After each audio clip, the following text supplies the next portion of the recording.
మీరు నా నీడని చూస్తున్నారా?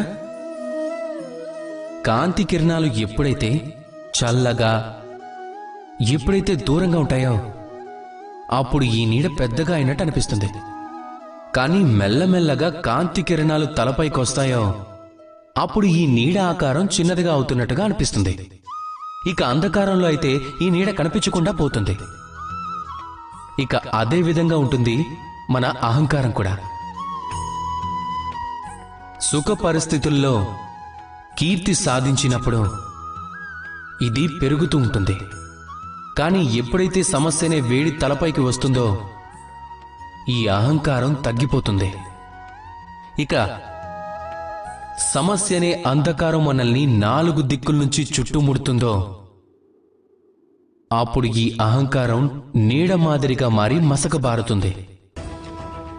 అదే విధంగా మీ జీవితంలో సమస్యలనే అగ్ని మీ అహంకారాన్ని అయితే నాశనం చేసేస్తుంది. కానీ దానికోసం సమస్య వచ్చే వరకు ఎందుకు ఎదురు చూడటం?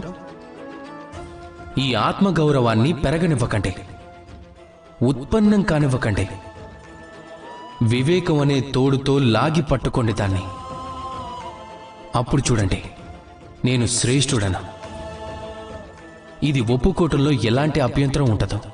కానీ కేవలం నేనే శ్రేష్ఠుణ్ణి, ఇక ఎవరూ లేరు అనుకునేది ఆత్మగౌరవం కాదు, ఇదే అహంకారం.